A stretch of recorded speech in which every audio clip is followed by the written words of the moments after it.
وقيل للذين اتقوا ماذا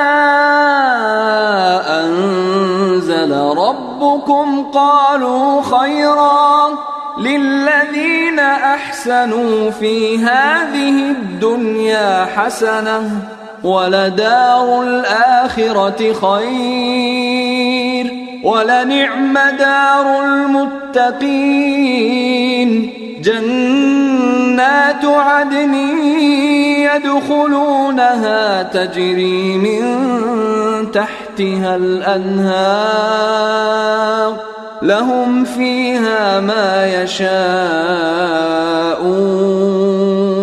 كذلك يجزي الله المتقين.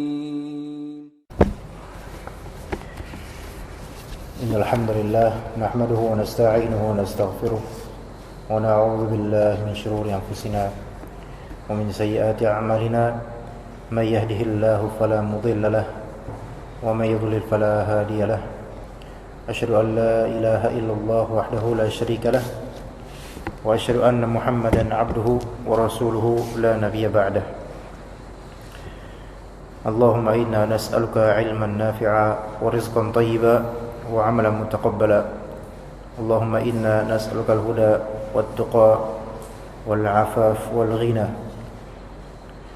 Insyaallah kita akan melanjutkan kajian kita, kajian tafsir Juz Amma, yang kita meneruskan tafsir surat Al-Mutaffifin mulai dari ayat 29 sampai insyaallah ayat terakhir yaitu 36. Perbincangan dalam ayat-ayat ini mengenai bagaimana sikap atau tingkah orang-orang jahat, yang disebut di sini orang-orang jahat yaitu orang-orang kafir, terhadap orang-orang yang beriman. Sebelum kita baca dulu ayat-ayatnya, dan kita dahulukan dengan ta'awudz. A'udzu billahi minasyaitonir rajim. Innal ladzina ajramu kanu minal ladzina amanu yadhhakun wa idza marru bihim yataghamazun wa idza inqalabu ila ahlihim inqalabu fakihin wa idza ra'awhum qalu inna haula'i ladallun wa ma ursilu 'alaihim hafizin فاليوم الذين آمنوا من الكفار يضحكون على الأرائك ينظرون هل ثوب الكفار ما كانوا يفعلون. Pada kali ini insyaallah kita akan membicarakan tentang orang-orang mujrimun, yaitu bagaimana tingkah orang-orang yang membenci orang-orang beriman. Allah Ta'ala berfirman, Innal ladzina ajramu kanu minal ladzina amanu yadhhakun. Inna, sesungguhnya, alladzina ajramu, orang-orang yang berbuat jurmah, orang-orang yang jahat. Mujrimun itu maknanya orang-orang yang berdosa, para pendosa.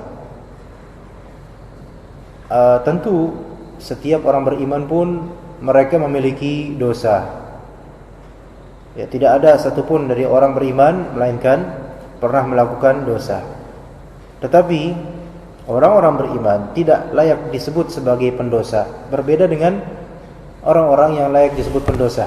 Mereka adalah yang terus-menerus melakukan dosa tanpa henti dan tanpa ada keinginan untuk bertaubat. Nah, innal ladzina ajramu, dosa yang terbesar itu adalah kekufuran kepada Allah Ta'ala, kepada kitab Allah, kepada nabinya, dan seterusnya. Yang dimaksud dengan orang-orang pendosa di sini adalah orang-orang yang di qalbunya ada kekufuran, baik memang dia memang kafir asli ataupun dia yang kafir tapi zahirnya Islam. Na'udzubillah. Berarti munafik. Innal ladzina ajramu, yakni kalau ditafsirnya innal ladzina ajramu bima kanu alaihi minal kufri, sesungguhnya orang-orang yang banyak berbuat dosa kekufuran. Ya, dosa kekufuran. Berarti kita bilang ya orang-orang kafir atau munafik. kanu minal ladzina amanu yadhakun. Mereka yadhakun. Yadhakun ini menertawai orang-orang beriman. Menertawai orang-orang beriman ini kan tentu disebabkan apa? Disebabkan berpegang teguhnya orang-orang beriman terhadap Allah dan Rasulnya, terhadap Al-Quran dan As-Sunnah. Jadi memang telah ada contohnya di zaman Nabi, orang-orang yang mereka berpegang pada wahyu Allah dan petunjuk Rasul, itu mereka adalah orang-orang yang terkucilkan. Mereka adalah orang-orang minoritas atau sebutannya ghuraba, yaitu yang terasingkan. Dan kita juga memaklumi orang-orang yang asing, orang-orang yang terkucilkan, itu yang sangat rentan untuk dibully kalau bahasa sekarang. Ya, ini wajar, karena yang namanya minoritas nasibnya seperti itu. Ketika minoritas itu adalah buruk minoritas, maka hak bagi mereka untuk dijelekkan. Tapi ketika minoritas itu adalah yang benar, tidak berhak dijelekkan, tapi kenyataannya akan dijelekkan. Karena ketika Anda telanjang, ketika Anda pakai baju dan semua orang telanjang, maka orang-orang telanjang itu akan menganggap Anda aneh. Kenapa? Karena Anda sendirian. Meskipun mereka itu berada di kebodohan dan ketertelanjangan. Ketika semua orang bodoh dan Anda pintar sendiri, Anda dibilang aneh. Kenapa? Karena mereka semua bodoh dan Anda pintar sendiri. Begitulah ketika orang yang merupakan minoritas, meskipun orang itu benar, meskipun orang itu baik, maka dialah yang tercela bagi keumuman orang. Ini merupakan sunnatullah. Dan Rasulullah SAW hayatnya telah mencontohkan kepada kita, juga para sahabat, ketika mereka terasing, ya, dan sedikit sekali orang-orang yang mau mengikuti mereka. Maka apa kata Allah? Fasbir li hukmi rabbika. Maka sabarlah terhadap hukum dari Allah Subhanahu wa taala berupa sunnatullah seperti ini, bahwasanya orang-orang yang memegang kebenaran akan sedikit. Dan Allah Ta'ala telah mengisyaratkan kepada kita, wa in tuti' aktsara man fil ardi yudilluka an sabilillah. Dan jika kamu menuruti kemauan mayoritas manusia, mereka itu akan menggiringmu jauh dari jalan Allah Subhanahu wa taala. Kenapa? Karena manusia normalnya kebanyakan penuh dengan hawa nafsu, dan mereka bukan ingin menuju ke jalan Allah, malah mereka tersesat di jalan-jalan lain. Dan itu kondisi mayoritas manusia yang Allah Ta'ala isyaratkan, terlebih di akhir zaman seperti yang kita saksikan. Dan kita memohon kepada Allah, semoga Allah Ta'ala memberikan istiqamah kepada kita dan keluarga kita. Tetapi bukan hanya memohon, berusaha. Doa tanpa usaha itu bukan merupakan tawakal, bukan. Nah, jadi orang-orang beriman di masa Nabi SAW, mereka ditertawai oleh orang-orang musyrikin. Ya, itu hal yang telah Allah Ta'ala catat dan legendakan dalam Al-Quran. Innal ladzina ajramu kanu minal ladzina amanu yadhakun. Ya, dikatakan dalam tafsirnya, kanu minal ladzina amanu yadhakuna istihza'an bihim. Mereka itu terhadap orang-orang beriman, mereka tertawai istihza'an bihim. Istihza ini mengolok-ngolok, mengejek. Ya. Ketika seorang muslim berusaha mengamalkan hadis-hadis Nabi SAW dalam berpakaian, ya, coba misalnya kita jalan di mall, ya, memakai pakaian muslim, sarung, peci. Apa kata orang-orang? Ini nggak matching. Apa nggak matching? Kenapa? Apa yang membuat tidak matching? Kemudian yang matching adalah yang membuka aurat. Matching. Yang membuka aurat itu bahkan di bumi Allah Ta'ala pun tidak matching. Dimanapun. Mau di kuburan, mau di masjid, kecuali di kamar mandi dan di rumahnya. Jadi kalau kita perhatikan di sini wajar jika orang-orang beriman itu dibully, ya, dikucilkan. Karena memang tadi seperti tadi, ketika Anda sendirian pakai baju dan celana dan semua orang telanjang, maka Andalah yang dianggap tercela. Ketika Anda benar sendiri dan Anda punya hujjah, punya dalil, punya ayat, punya hadis, dan semua orang itu menjauh dari ayat dan hadis, maka Andalah yang akan dianggap bersalah. Tetapi kata Allah Ta'ala, wa in tuti' aktsara man fil ardi yudhilluka an sabilillah. Jangan turuti hawa nafsu mayoritas manusia, meskipun Anda sendiri. Makanya kata Ibnu Mas'ud, anta jamaah walau kunta munfaridan. Engkau adalah ahlus sunnah wal jamaah walaupun kamu sendiri. Sekalipun semua orang itu salah dan engkau punya ayat dan punya hadis berpegang pada Al-Quran dan Sunnah sendirian, maka engkau adalah ahlus sunnah wal jamaah. Ya.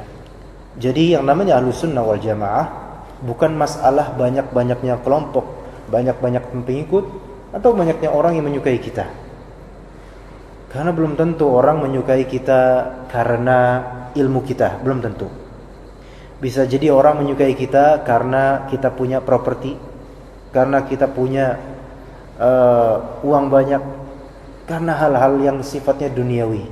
Tapi ketahuilah, di akhirat nanti semua khalil, semua kekasih itu akan saling bermusuhan kecuali yang di jalan Allah. Maksudnya apa? Maksudnya semua pasangan suami istri, semua pasangan yang dicintai, semua kekasih di akhirat nanti akan saling celak-mencelak kecuali pasangan yang ketika hidup di dunia berada di atas Al-Quran dan As-Sunnah. Itu pasti.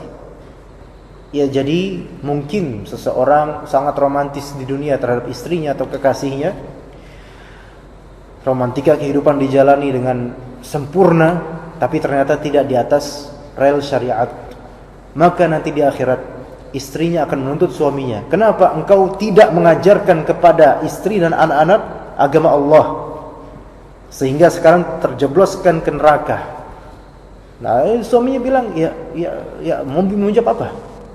Sementara dunia tugasnya kita untuk beribadah, tapi ternyata istri dan anak kita itu luput dari yang namanya ibadah, maka siap-siap pertanggungjawabannya di akhirat. Baik. Kemudian tadi tingkah pertama, orang-orang beriman ditertawakan. Kemudian yang kedua, wa idza marru bihim yataghamazun. Wa idza marru bihim, dan apabila orang-orang beriman lewat di hadapan mereka, yataghamazun, mereka tuh saling mengedip-ngedipkan mata.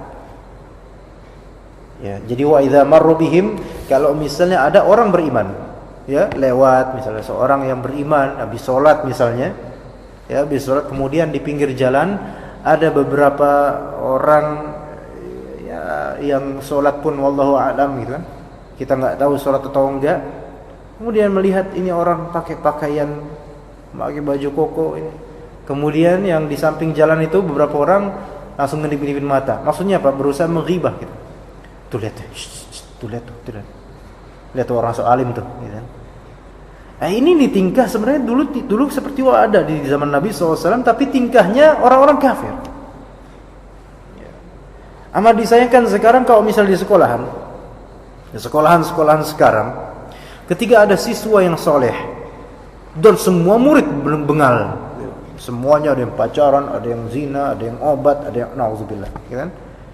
Dia sendiri ini yang benar, gitu kan? Maksudnya bukan dia merasa benar, tapi yang soleh dia sendiri yang paling mending, gitu. Ketika dia sholat, yang lain nggak pada sholat, dan ketika dia baru pulang sholat, yang lain pada bilang, tuh lihat tuh, si dia tuh lagaknya alim banget, lagu banget, gitu. Ini tuh dulu tingkah orang-orang kafir. Sekarang diadopsi tingkah ini oleh orang-orang muslim dan generasi-generasi bawah kita. Kita kadang-kadang bilang, saya berharap generasi bawah kita itu mudah-mudahan lebih soleh dari kita, enggak kayak sekarang generasi bawah kita, aduh pusing lihatnya. Tapi sendirinya kita sendiri enggak membetulkan diri, gitu loh. Ya gimana Allah Ta'ala akan membetulkan generasi bawah kita kalau kita sendiri cuman bicara doang? Aduh gimana generasi bawah kita akhlaknya? kitanya tidak mencontohkan. Masalahnya begitu. Karena Allah Ta'ala berfirman, innallaha la yughayyiru ma biqaumin hatta yughayyiru ma bi anfusihim. Allah tidak akan merubah suatu kaum sampai mereka tuh sadar mau berubah. Kalau gitu-gitu aja gimana mau Allah rubah, gitu kan? Nah, sekarang tuh saatnya kita berubah. Ya, berubah bukan berubah wujud, berubah sikap, berubah pandangan hidup, ya. Berubah cara agamanya. Ini orang-orang yang dulunya menentang Islam, mereka kalau ada lewat sahabat Nabi, mereka mengedipkan mata, berusaha untuk mengejek antar mereka, ya kan? Nah, di sini ayat 30 tafsirannya, wa idza marru bil mu'minin ghamaza ba'duhum li ba'din sukhriyatan wa tanadduran. Itu ketika, ya, atau ketika mereka lewat atau orang-orang mukmin lewat, ya, mereka saling mengedipkan mata satu sama lain, sukhriyah. Itu sukhriyah itu ngecengin gitu loh, ngecengin, bahasa sekarang tuh ngecengin. Ya. Ya, ibarat sekarang kalau ada perempuan bercadar misalnya karena memang dia ingin menjaga syariat Allah Ta'ala, ya, atau jilbabnya lebar, ya. Kemudian pas di jalan ada yang bilang, wait, ninja gitu. Ini nih sebenarnya istihza, pelecehan terhadap syariat Islam.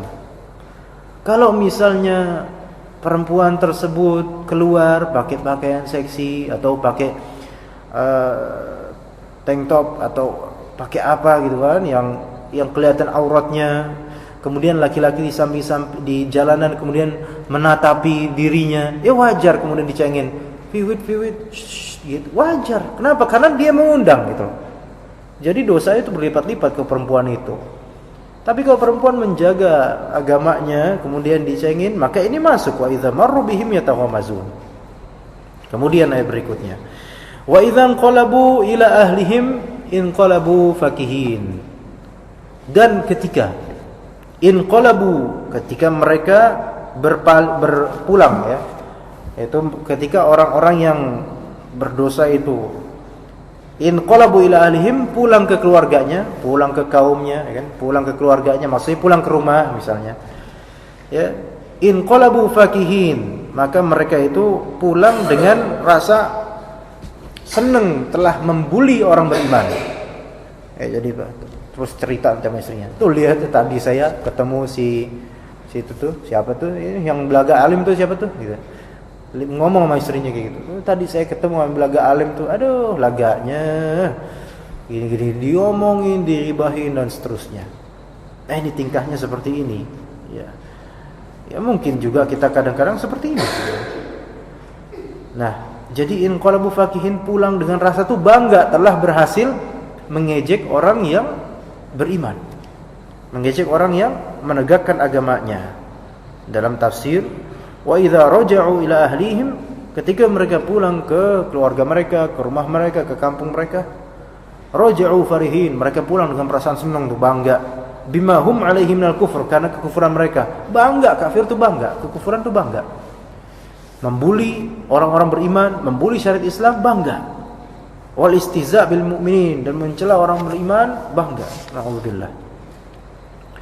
Wa idza ra'awhum qalu inna haula'i ladallun. Dan ketika mereka melihat mereka, yaitu ketika orang-orang yang penuh dosa ini melihat orang beriman, ya, mereka berkata, inna haula'i ladallun. Lihat tuh orang-orang sesat tuh, aliran baru, ya. Lihat pakaiannya, aliran baru tuh.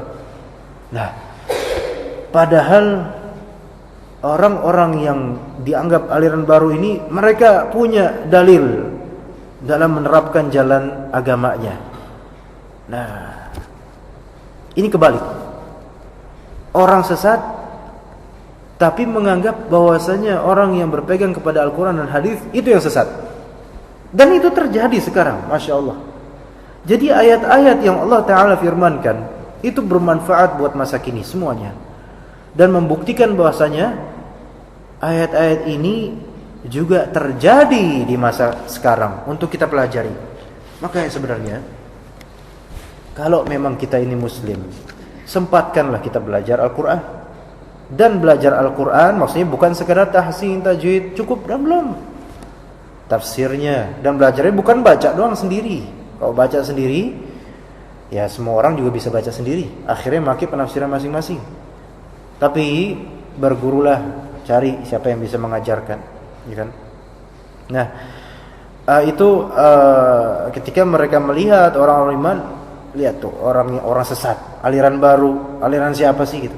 Ibarat sekarang kalau misalnya ada perempuan, ya Pak, ada perempuan nggak pakai jilbab, kemudian melihat ada seseorang wanita pakai jilbab lebar, cadar gitu kan, atau pakai cadar atau pakai jilbab lebar lah.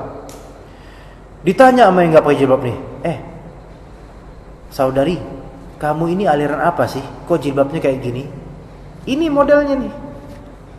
Justru yang pakai jilbab lebar itu sesuai dengan apa yang Allah dan Rasulnya inginkan. Ini kan salah berarti kan?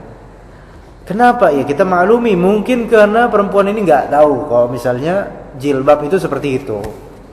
Ya mungkin saking jarangnya pakai jilbab pas lebaran doang mungkin, atau pas sholat pakai mukena. Nah ini kan karena ketidaktahuan. Kenapa nggak tahu? Karena nggak mau belajar, itu intinya. Ya, karena nggak mau belajar. Kemudian misalnya ada laki-laki Pak punya jenggot, kemudian ada orang, kamu jenggotnya gede banget, maksudnya ngembang gitu, kamu pelihara jenggot gitu, aliran mana sih? Ini bukan nama aliran. Rasulullah bersabda, wa'ful liha, dan biarkanlah jenggot, biar peliharakanlah. Nah, ini jalannya Rasul. Ini bukan aliran baru, ya emang jadi zaman Rasul, gitu kan? Nanti jangan-jangan ada orang nikah, bilang kamu nikah aliran mana sih? Lah, nikah sunnah para nabi semuanya, dari Nabi Adam sampai Nabi Muhammad SAW nikah semua, gitu kan? Jadi lama-lama ini orang yang hadis-hadis Nabi dianggap aneh atau dianggap kurang cocok atau gimana? Nggak bisa seperti itu, ya. Kemudian di tafsirnya, ya, wa idza syahadul muslimin, kalau mereka melihat orang-orang muslim, ya, mereka berkata, inna haula'i ladalluna an tariqil haq. Mereka ini lihat tuh, mereka lihat pakaiannya, gayanya habis salat dan seterusnya, mereka udah tersesat dari jalan kebenaran. Ya, haitsu taraku dina abaihim, mereka telah meninggalkan agama bapak-bapak mereka. Kan orang-orang kafir Quraisy itu Pak, mereka ini agamanya agama tradisi. Nah ini yang patut kita renungi, ketika kalau kita beragama hanya sesuai dengan ranah atau nalar tradisi semata, maka sebenarnya kita menyerupai dengan mereka dong. Yang namanya agama itu sesuai dengan apa yang Allah Ta'ala katakan dan apa yang Rasulullah sabdakan. Kalau memang maunya sesuai tradisi, Jakarta punya tradisi, Sunda punya tradisi, itu kan beda-beda. Jakarta beda-beda, Tanah Abang sama yang lain beda-beda tradisi ada. Jawa ada tradisi. Sehingga Islam itu varian, masing-masing tradisi masing-masing. Kacau agama jadinya. Tapi agama itu sandarannya adalah dalil Al-Quran, As-Sunnah, dan pemahaman orang-orang yang terbaik dalam Islam, yaitu para sahabat dan para tabi'in, tabi'ut tabi'in. Seperti itu ukurannya. Kalau ukurannya tradisi, maka orang-orang musyrikin pun punya ukuran tradisi, ya. Jangan sampai kita mengikuti mereka.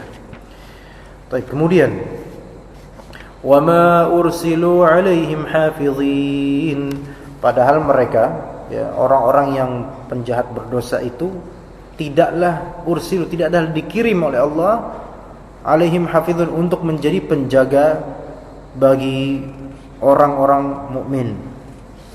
Maksudnya orang-orang musyrikin ini, mereka itu hidup bukan ditugaskan untuk niteni orang-orang mukmin. Ya, maksudnya lihat tuh. Jadi kadang-kadang mereka itu seperti fans berat gitu, bahkan lebih lagi. Diperhatiin gitu kan. Pas sudah perhatiin, ada kelihatan salah dikit langsung dibully atau diribahin. Itu bukan tugas mereka. Tugas mereka beribadah harusnya. Nah, itu kan di dunia. Di dunia itu tingkahnya semacam itu modelnya. Kata Allah Ta'ala, akhirnya dibalas sama Allah. فَالْيَوْمَ الَّذِينَ آمَنُوا مِنَ الْكُفَّارِ يَضْحَكُونَ. Maka pada hari ini, al-yawm, pada hari ini, maksudnya hari apa? Hari yaumul qiyamah. Pada hari kiamat, alladzina amanu, orang-orang yang beriman ini, minal kuffar yadhakun. Kebalik, orang yang beriman ini akan menertawakan orang-orang kafir. Ya. Maka dalam tafsirnya, fa yaumal qiyamati alladzina amanu billah yadhakuna minal kuffari kama kana al-kuffaru yadhakuna minhum fid dunya. Yaitu pada hari akhirat nanti orang-orang mukmin akan menertawakan orang-orang kafir yang terjebloskan di neraka sebagaimana orang-orang kafir dahulu di dunia menertawakan orang-orang mukmin. Akan dibalik oleh Allah Subhanahu wa taala. Dan kemenangan orang-orang mukmin memang pada hari akhir. Kalau sekarang kemenangan di hati ya, karena banyak kesabaran ya. Nah, orang-orang mukmin di akhirat nanti 'alal araiki yanzurun. Al-araik yaitu di atas, duduk di atas dipan-dipan. Ini sepertinya pekan kemarin udah Anda jelaskan ya. Araik ini yaitu di atas dipan-dipan ya, kasur-kasur indah yang empuk ya, yang enak sekali. Kalau saling apa? Menatap, melihat tuh keadaan orang-orang kafir atau keadaan sekitar, dilihat itu sama mereka. Kasihan sekali itu orang-orang yang telah terjerumus ke dalam neraka. Dulu kelihatan, oh dulu itu yang nertawain kita itu. Sekarang dia yang kita tertawain, syukurin lu, rasain gitu kan.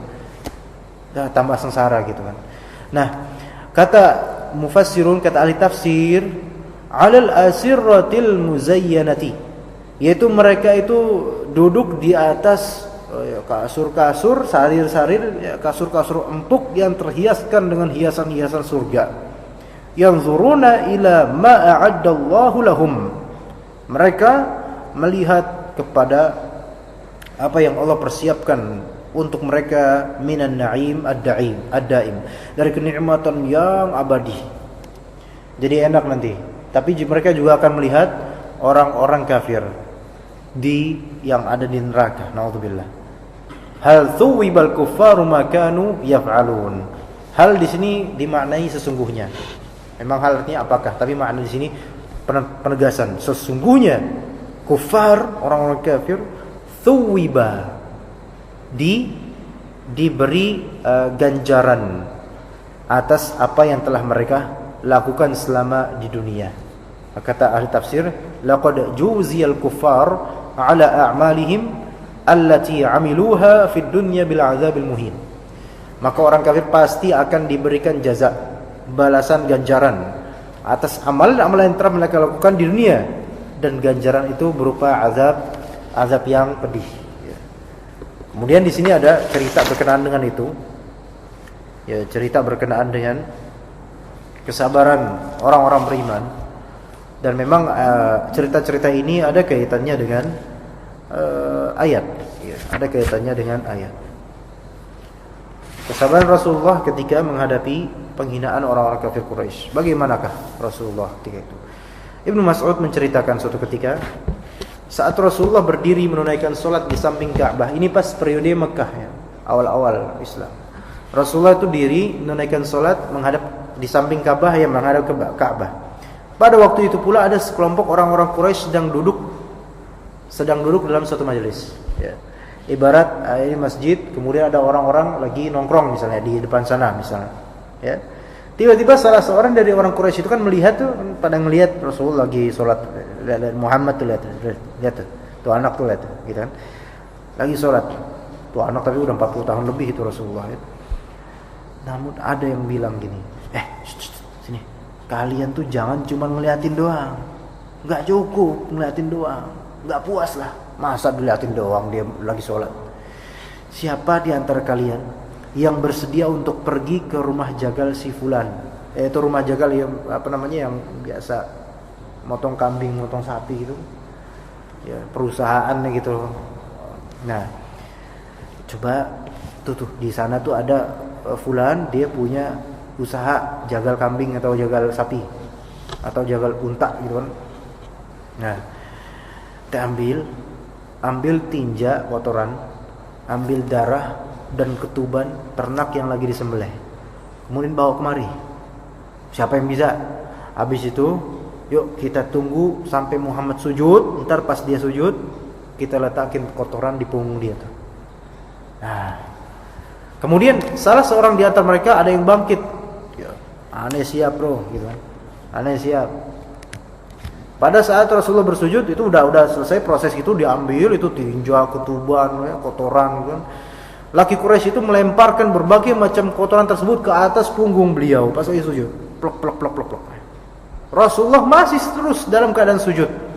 Sementara orang-orang Quraisy tertawa terbahak-bahak. Kalau kita digituin gimana, Pak? Lagi sujud, ya, orang di depan warung Pak Iman datang, ditaruh tuh kotoran buat bekas Idul Adha. Rasain lo, wah, digangkakin. Marah gitu kan. Tapi Rasulullah terus gini, sabar, sujud terus sujud sambil menahan di sini banyak kotoran. Ya. Nah, seorang yang melihat kejadian tersebut segera bergegas menemui Fatimah yang saat itu masih anak-anak. Jadi ada orang melihat, ya Allah, Muhammad digituin, kesian amat tuh orang. Langsung lari nyari keluarga Muhammad. Ketemu Fatimah gitu kan. Fatimah tahu gitu, dikabarin, Fatimah tuh bapak lu tuh gituin. Fatimah segera menghampiri Rasulullah dengan berlari. Fatimah tuh masih kecil gitu, masih anak-anak. Rasulullah masih tetap bersujud saat Fatimah membersihkan kotoran yang ada di punggung sang ayah tercinta. Nah, jadi sebenarnya kalau kita sholat, Pak, ada istri kemudian melihat ada kotoran misalnya di mana punggung suaminya, boleh dibersihin, nggak apa-apa dibersihin. Nah, Fatimah menghadapi orang-orang Quraisy itu dan mencela mereka. Seusai menunaikan sholat, Rasulullah SAW berdoa, ya Allah, aku serahkan pembalasan terhadap orang-orang Quraisy kepadamu. Ya Allah, aku serahkan pembalasan terhadap orang-orang Quraisy kepadamu. Ya Allah, aku serahkan pembalasan orang-orang Quraisy kepadamu. Ya. Itu didengar tuh doa itu. Depan Ka'bah doanya. Didengar oleh mereka yang lagi bully gitu. Kemudian Rasulullah menyebutkan tuh, ya Allah, aku serahkan kepadamu pembalasan kepada Amr bin Hisham, Utbah bin Rabi'ah, Al-Walid bin Utbah, Umayyah bin Khalaf, Uqbah bin Abi Mu'aid, dan Imarah bin Al-Walid. Semuanya itu orang-orang musyrikin yang mereka lagi ngebully Rasulullah. Ketika di awal Rasulullah doa mengangkat tangan, ya Allah, aku serahkan semua akibat pembalasan terhadap orang-orang Quraisy kepadamu. Itu langsung diam, langsung ngongok mereka. Sebenarnya mereka tahu ini Muhammad Rasulullah. Ketika Nabi Muhammad doa gitu, langsung diam. Dan ketika disebut orang-orang Quraisy, mereka tuh langsung diam. Lebih-lebih ketika disebut nama-nama mereka. Makanya pada endingnya nanti kelak mereka satu persatu mati itu dengan keadaan kufur dan mengenaskan. Satu persatu ini mati dalam keadaan mengenaskan semuanya. Maka Abdullah bin Mas'ud menceritakan, demi Allah, aku telah mereka tewas dalam perang Badar. Perang Badar berarti di tahun keduaan, yaitu di Perang Madinah, beberapa tahun setelah itu. Kemudian mereka ini yang disebutkan ini ya oleh Rasulullah ketika dulu, mereka pas mati di perang Badar diseret ke sumur Badar. Kemudian Rasulullah bersabda, laknat Allah menyertai orang-orang yang dibuang ke sumur itu. Rasulullah sabar tapi doain keburukan enggak apa-apa. Ya, tapi pembalasan terhadap itu karena Rasulullah enggak mampu membalas. Orang itu banyak. Rasulullah sabarin enggak bisa ngebalas, tapi Rasulullah bilang, ya Allah, saya serahkan pembalasan kepadamu. Jadi biar engkau yang membalas.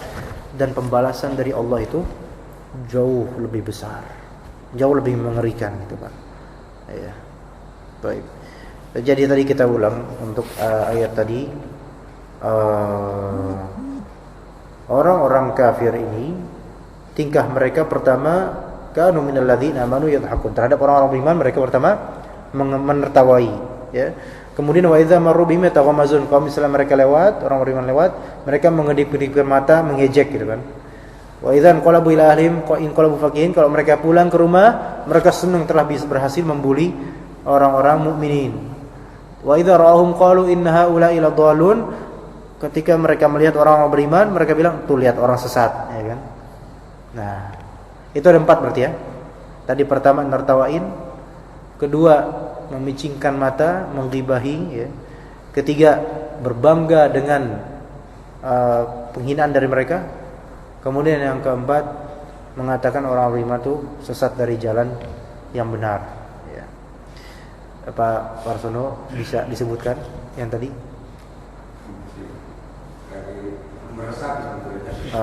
Ya Bapak disebutin Pak. Yang pertama Bapak ngapain Pak? Anak ulangi nih. Kita ulangi. Mereka ini di ayat sesuai ayat ya. Orang-orang itu menertawai orang beriman. Kemudian yang kedua ya, mereka mengedip-kedipkan mata ketika datang orang beriman atau lewat orang beriman. Ketiga, ya mereka ketika pulang ke rumah bangga dengan pembulian mereka. Keempat, mereka melabeli orang-orang beriman itu sebagai orang-orang sesat. Ya. Baik. Dua aja Pak Parsono, dua aja tolong sebutkan. Apa tingkah orang-orang kafir yang disebutkan dalam ayat tadi? Dua aja. Itu kalau model saya dari materi apa nggak baca kan blank. Oh blank. Tadi kan udah saya ulang. Iya udah ulang, tapi dalam ini udah beda. Udah wattnya udah ini kayaknya. Jadi itu dulu lah. Kalau mendengarkan. Oh menyimak aja. Ya udah, Anda pengen di sini tolong Pak Neman, Pak Neman bisa? Pak Neman bisa? Belum bisa. Ya, alhamdulillah. Jadi apa diantara hal-hal yang bisa kita pelajari dari ayat-ayat ini? Bisa, Pak? Boleh. Apa kira-kira?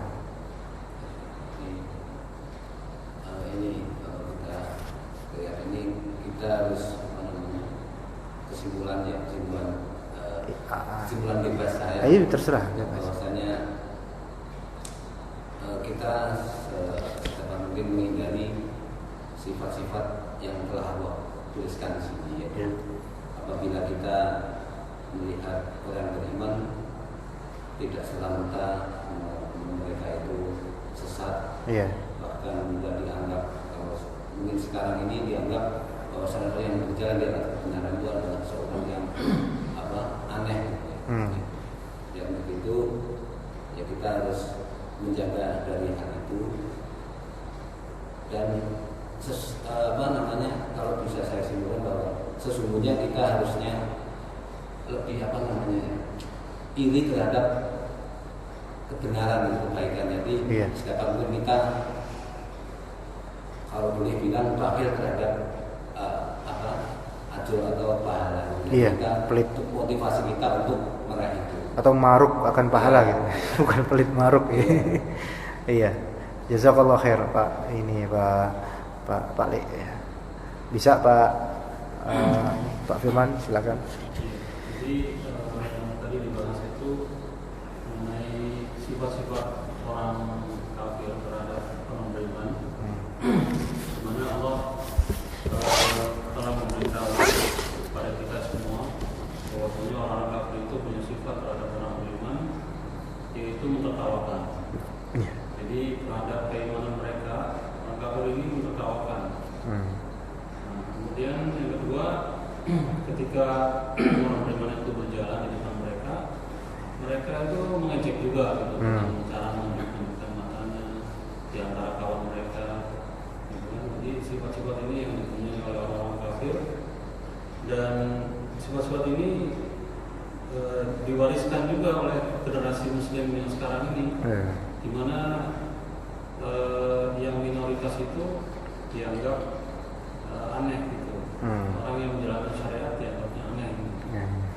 Kemudian sifat yang ketiga tadi, ketika orang kafir ini kembali kepada keluarganya, dia menceritakan kepada keluarganya bahwa dia bangga telah mengejek orang-orang Muslim itu, menceritakan keburukan kepada keluarganya gitu. Nah, kemudian yang keempat tadi sifatnya kalau bila menganggap orang muslim itu sesat. Jadi menganggap orang-orang yang mencoba berdiri di atas kebenaran itu dianggap sesat. Padahal ukuran sesat dan tidaknya itu harusnya mereka tahu bahwa orang yang berpegang terhadap Al-Quran, berpegang terhadap Sunnah dan pemahaman yang benar seharusnya tidak dikatakan sesat. Karena kalau definisi sesat menurut hawa nafsu sendiri, tentu orang punya pendapat masing-masing. Karena tidak ada patokannya. Jazakallah. Pak Niman ada tambahan Pak? Udah cukup. Pak Pasono ada tambahan? Baiklah. Assalamualaikum warahmatullahi wabarakatuh. Waalaikumsalam. Alhamdulillah kasih kesempatan belajar ngomong nih. Iya, alhamdulillah. Dari kajian tadi cukup menarik ya. Memang itu sudah menjadi satu tren saat ini di akhir zaman. Cuman itu memang ya kita juga tidak aneh karena kadang-kadang dikatain kita kadang-kadang tidak menyampaikan. Padahal dia kalau saya sering di lapangan itu karena benar-benar dia nggak mengerti. Tapi saat kita kenapa sih misalkan kamu pakai jenggot ya kita sebutkan bahwa Rasulullah bla. Nah kadang seorang muslim saat menyampaikan sesuatu dengan emosinya sendiri, oh itu kan sunnah. Nah ini yang masalah. Seharusnya yang terbaik adalah manakala misalkan yang ya kita akan nyimak sedikit karena ini masalah yang berantara masalah doa masalah ini. Kalau kita menyampaikan oh begini di dalam surat Al-A'raf atau ayat 55 atau 100 sekian bahwa doanya itu lembut atau ini sampai menangis. Endingnya di surat Al-Baqarah bahwa doa itu nggak perlu yang begini, yang begini, tapi apa? Doa seseorang yang akan dikabulkan manakala dia akan mengikuti perintah-perintah Allah dan Rasulnya. Nah kadang pada umumnya kita tidak membacakan ayat atau hadisnya, wah itu beda, itu. Tapi oh begini masalah beda Rasulullah bersabda. Nah itu kan kadang-kadang kita menyampaikan dengan emosi kita sendiri.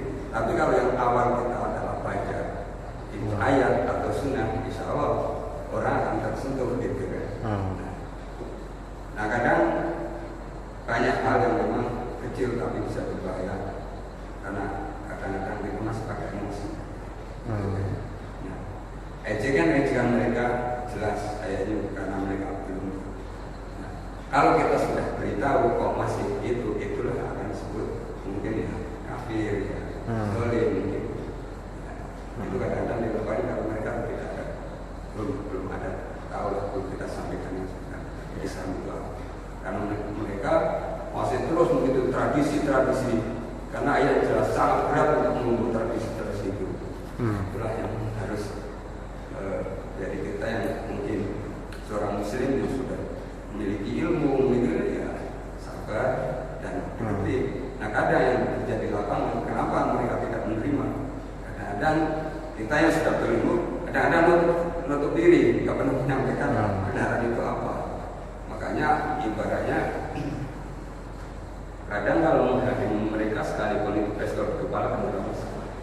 Yang mungkin itu kenapa sampai terbunuh atau dibunuh gitu kan karena menyampaikan kebenaran itu. Jadi itu endingnya ya sakit gitu.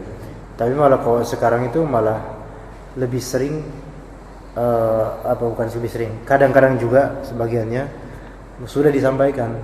Betul. Bahkan sudah tahu gitu. Tapi memang akar tradisinya memang sulit gitu. Nah, mau saya tambah lagi yang dakwah yang terberat sekarang adalah kita mendawai orang yang punya dalil, dalilnya pakotaknya sendiri. Nah ini yang masalahnya benar. Nah ya itu dari otaknya sendiri. Iya, terima kasih. Alhamdulillah. Jadi terima kasih atas tambahannya dari Pak Parsono. Ya. Nah di sini karena tadi Pak Parsono itu yang paling pertama Pak yang ana suruh atau ana suruh ada mohon ini kan jadi insyaallah ini ada hadiah untuk Bapak. Nggak apa-apa, nama biar nambah. Saya hadiahkan ke anak. Nggak apa-apa lah, ya terserah yang penting ini hadiah. Ini maaf untuk Pak Le Hasan karena yang kedua. Iya, juara kedua. Jazakumullah. Tapi yang ketiga enggak bawa Pak, insyaallah. Next time insyaallah ya.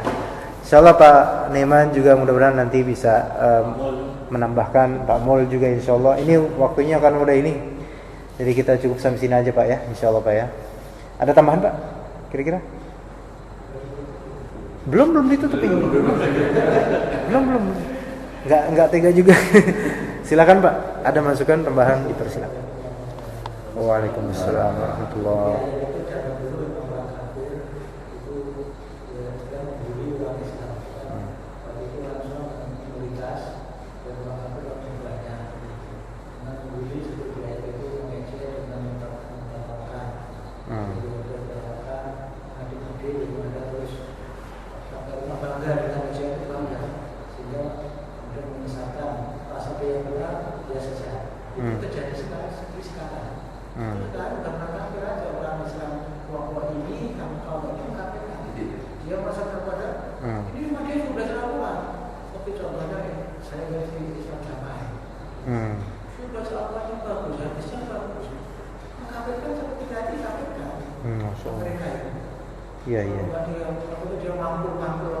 Iya.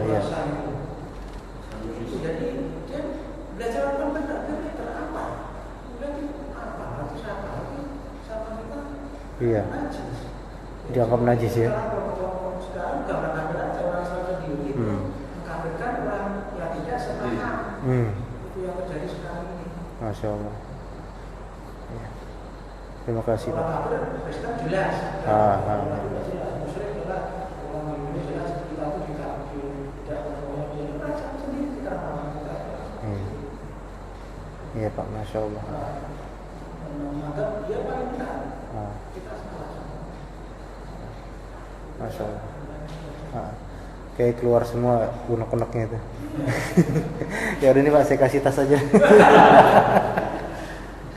Iya, alhamdulillah, terima kasih atas. Pak Iman ada tambahan Pak? Belum bisa. Insyaallah kapan-kapan Pak ya. Makasih atas kehadirannya. Insyaallah kita akan lanjutkan. Untuk hari Ahad anak nggak bisa karena anak ke Bogor hari Ahad pagi, jadi nggak bisa ngisi. Insyaallah kita lanjutkan pada Kamis malam. Ya, jadi mungkin juga hari Ahad ini soal kajiannya ringan boleh ya. Tanya dia nggak kira-kira tadi kajiannya? Bisa nggak, cocok nggak hari Ahad pagi juga pakai tafsir juz amma juga? Bisa aja. Kan yang nggak bawa kitab juga kan ngerti, maksudnya nggak harus pakai bahasa Arab kitabnya. Jadi ringan ini insyaallah. Insyaallah pada Kamis nanti, Kamis depan insyaallah kita lanjutkan kajian tafsir juz amma. Kita tutup aja. Semoga ini bermanfaat buat kita dan juga terima kasih masukannya, kesimpulan dari Pak Hasan juga, Pak Firman juga, Pak Mul, dan juga tambahan dari Pak Parsono. Semoga semua itu bermanfaat buat kita semua. Kita tutup dengan doa kafaratul majlis. Subhanakallahumma bihamdika asyhadu an la ilaha illa anta astaghfiruka wa atubu ilaik. Wassalamualaikum warahmatullahi wabarakatuh.